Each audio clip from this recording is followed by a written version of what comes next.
Assalomu alaykum. Kelin bugun Isroil haqida,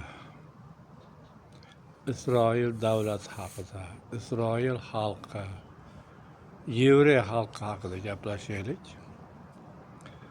Xo'p. Endi Isroil davlati qanday tashkil bo'ldi? Bu hammamizga ayon qanday tashkil bo'lgani. Lekin 1950-yilgacha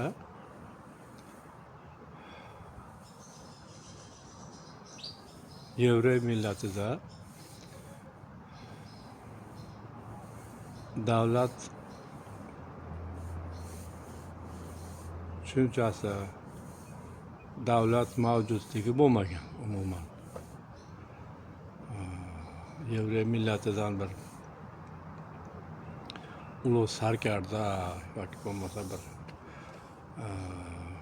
davlat boshi, boshqa shunaqa bir buyuk xalq boshi shunday holatlarda faoliyat ko'rsatgan shaxslar endi meni nazarimdan chiqmagan. Endi 50-yillarda Falastin hududiga bir guruh Yevroy millati kelib tushgan. Falastin xalqi bularni juda yaxshi kutib olishgan. Uylaridan joy bergan, birga yashagan Yevroy xalqi Falastinga juda katta boylik bilan kelgan. Ular dastlab juda bir xayr ehsonlik holatlarini xalqqa, Falastin xalqiga juda ham bir mehribon, xayr ehson qiladigan holatlarni yuzaga keltirishgan va uylarida birga yashashgan, ijaralarga turishgan. Sekin asta Falastin hududida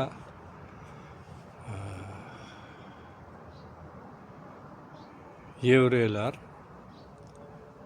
uylarni asta sekin sotib ola boshlagan.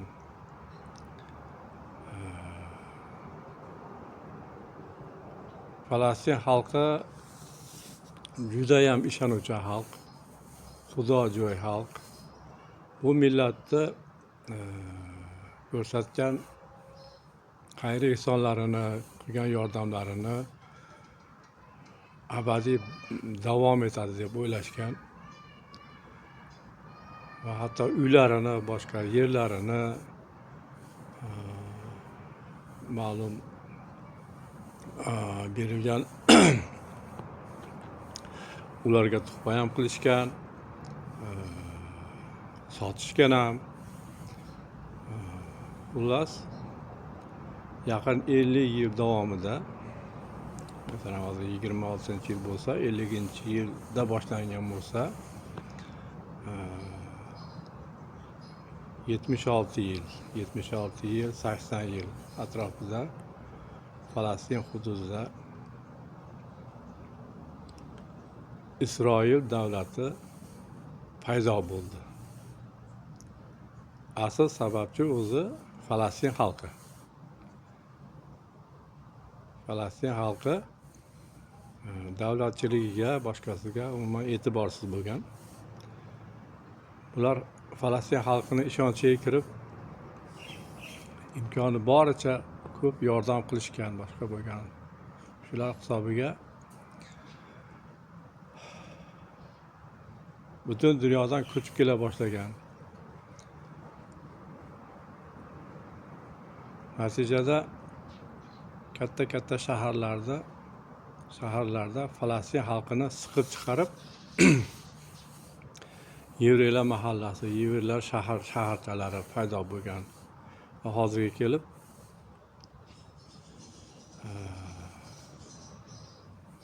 qudratli davlatga aylandi.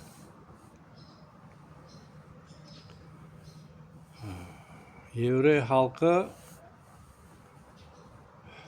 Falastinga joylashib, bunaqa qudratli davlat tuzib, Falastin xalqini siqib chiqarib, Falastin davlatini umuman yo'q qilib, davlat tuzishini juda ham sir saqlashgan bular. Buni Falastin xalqi sezmagan. Chunki Falastin xalqi juda ham ishonuvchan xalq.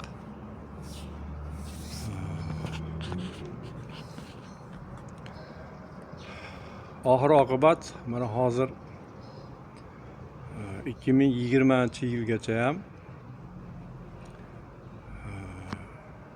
Falastin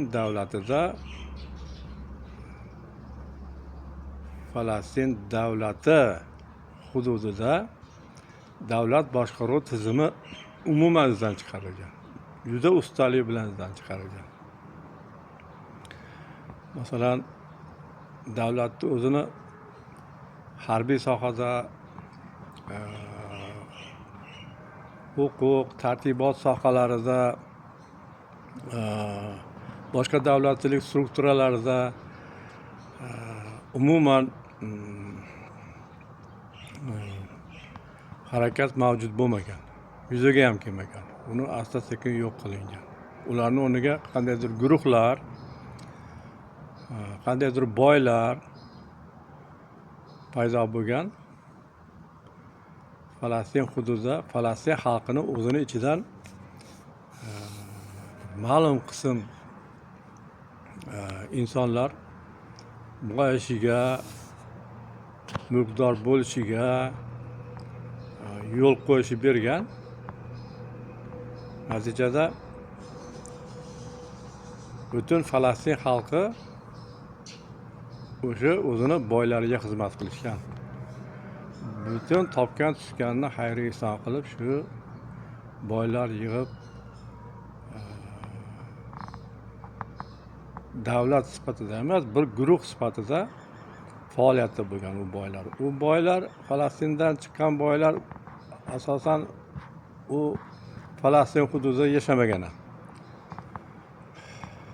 Asosan Emiratlarda, dunyoning rivojlangan davlatlarida borib o'sha tomonlarda yashagan. Bular hammasi xalq hisobidan yashashgan. Oqibat nima bo'ldi?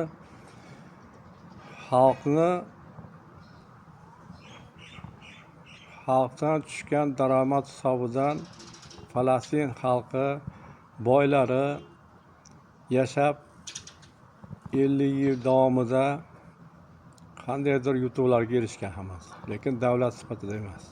Davlat sifatida emas.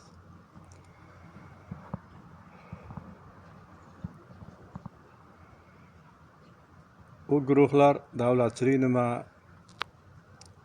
davlat tuzilmasi nima, xalq nima, bunaqa tushunchalardan juda ham uzoq. Fikrlash doirasi juda ham tor bir shunday holatlarda bo'lgan. Natija nima bo'ldi? Natija endi Isroil asosan Yevrey millati kutgan natijani berdi. Xalq boshvoqsiz 50 yil davomida boshvoqsiz holatga keltirildi. Mana 23-24-yillarga kelib qanday sabablar bilan batamom Falastin yeri oxirgi qolgan qismi ham bosib olindi. Hozirgi kunda ayovsiz qirg'in ketyapti u yerda. Bir tomoni dengiz, boshqa tomonlarda Isroil o'rab olgan. Xalq 2 million, 3 million xalq hech yoqqa chiqolmaydi. Kundan kunga kasallik ko'payib, boshqa bo'lib xalq ozayib boryapti bu yerda. Ularga taklif qilinyapti, Falastin hududini tark etishni taklif qilinyapti xalqqa. Chiqib ket bu yerdan deb. Bu holatga lekin Falastin xalqi ko'nmagani uchun shu azoblarga solinyapti. Ochiqdan ochiq butun boshli xalqni qirg'in qilinyapti. Falastin hududini Falastin xalqidan tozalanyapti hozir bunday ochiq aytganda. Bu sir emas, butun ijtimoiy tarmoqlarda ham, matbuot boshqa hamma joyda ham bu narsa ko'rinib turibdi, aniq. Ochiq qilyapti. Isroil davlati ochiq harakatga o'tgan.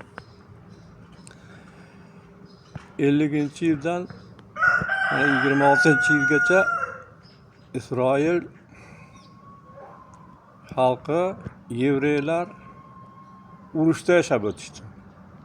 Davlat tuzish uchun, qudratli davlat tuzish uchun qon kechyapti. Qarang-da buni millatning irodasini. Jon beryapti, qon kechyapti. Davlat qurish uchun qon kechyapti. Tinimsiz urushda. Mana hozir atrofdagi davlatlarga ham hududlarini mana Livanga, Suriyaga tahdid qilyapti. Bu yerda Eronga tahdid qilib ko'rdi. Xullas, yevrey xalqi urushda yashashni odat qildi. Ular 50 yil urushda yashadi, xalqni shunga moslashtirdi. Xalqni, Isroil davlatini xalqini 50% oshig'i, 70%gacha Falastin hududini Falastin xalqidan tozalashni yo'qlab chiqqan. Bu xalq Isroil xalqi o'zgarmaydi. Bosgan joyini qaytib bermaydi. Bular maqsadi qudratli davlat tuzish, davlatini yerini kengaytirish. Buncha boshqa maqsad yo'q. Bu yo'lda hech narsadan qaytmaydi ular. Mana xalqaro institutlar, boshqalar hammasi siyosiy falsafa qilib, boshqa qilib chiqib, yo'q, bularga ta'sir qilmaydi bu narsa. Bularni tarbiyasi, bularni xatti-harakati umuman gumanitar xarakterdagi siyosatlarga zid holat, u to'g'ri kelmaydi. Bularda gumanitar xarakter yo'q. Bular asoydil davlatni hududini kengaytirish, qudratli davlat tuzish, boshqa maqsad yo'q. Butun borini sarflayapti. Hatto xalqini urushga jalb qilib qurbonlar ham bo'lyapti o'rtada.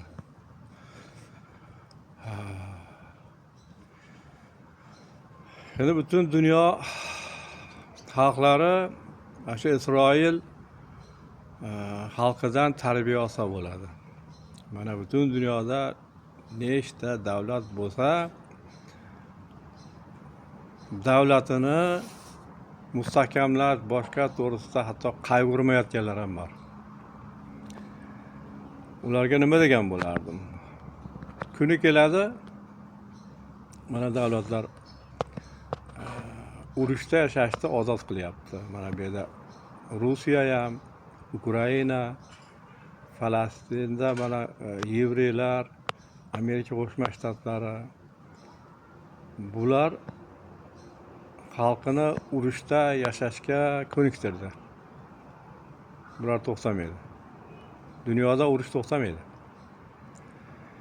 Isroilda o'zi 2030-yilgacha umuman qurol-yarog' ishlab chiqarish bo'yicha hech kimga bog'liq bo'lmagan holatni ko'zlab o'zi e'lon ham qildi. Biz 2030-yilgacha umuman qurol-yarog' ishlab chiqarishni rivojlantirib, o'zimiz ta'minlashga imkoniyat qilamiz deb bel bog'lashdi. Endi bundan maqsad nima? Umumiy harakatni qurol-yarog' ishlab chiqarishni ko'paytirishga qaratilgan davlatdan nima kutish mumkin? qurol yaroq ishlab chiqargan davlat uni nima qiladi uni? Albatta urushga ishlatadi. Urush qilishdan maqsad nima? Urush qilishdan maqsad yer egallash, boshqa xalqlarni bo'ysundirish, yer yuzida qirol bo'lish maqsad. Boshqa nima maqsad bo'ladi? O'zi shunda ham ko'rinib turibdi. Buni xulosa qilmagan ko'p davlatlar rahbarlari beparvo, o'zi tirikchilik bilan ovora, boylik oshirish bilan ovora yuribdi. Isroildan o'rnak olish kerak. Qarang, qon kechyapti.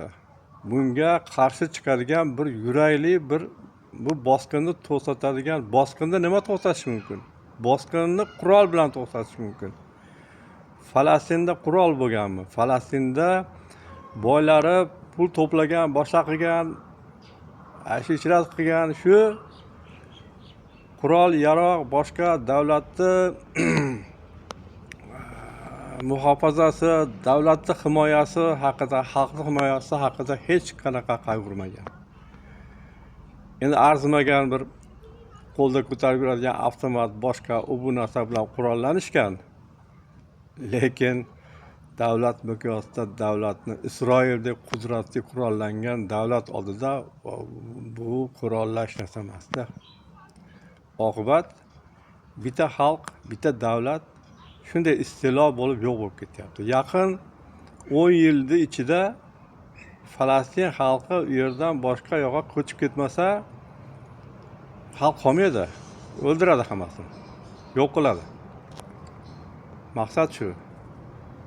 Butun dunyodan ajratib oldi, o'rab oldi u yerda Isroil. Ularga, Falastin xalqiga yordam beradigan hech kim yo'q.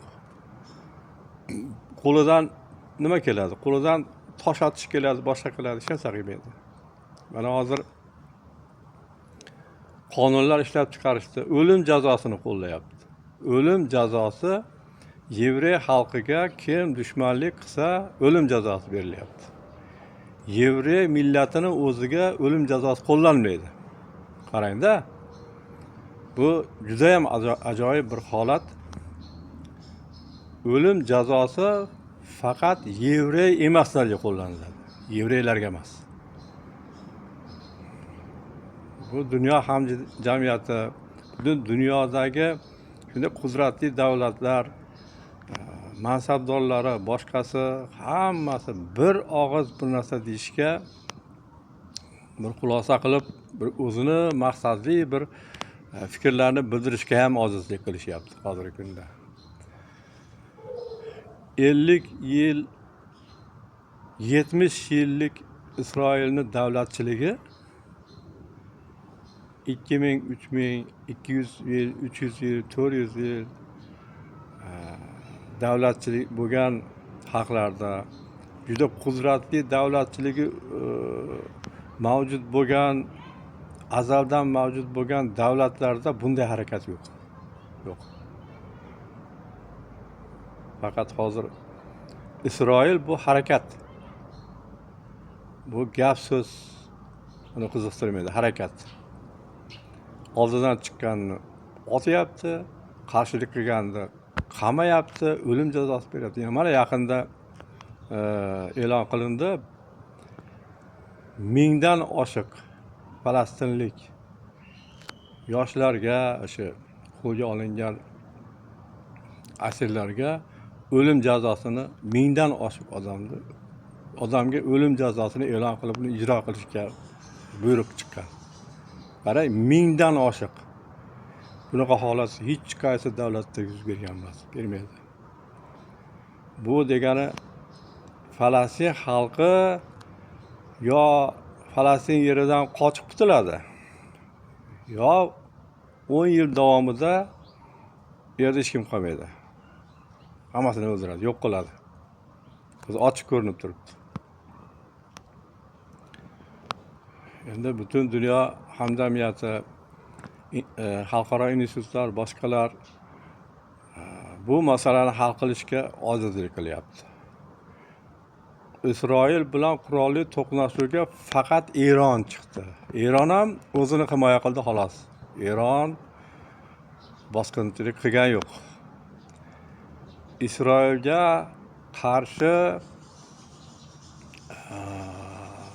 qaqshatqich zarba bera oladigan kuch Yaqin Sharqda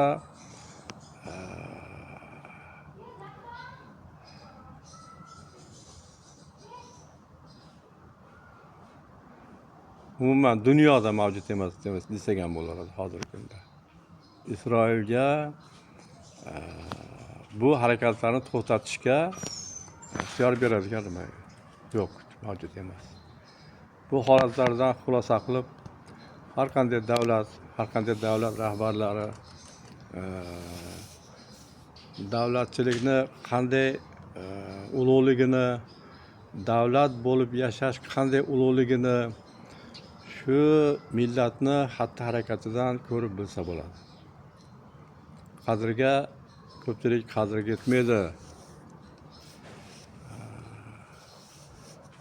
Nimaga desangiz,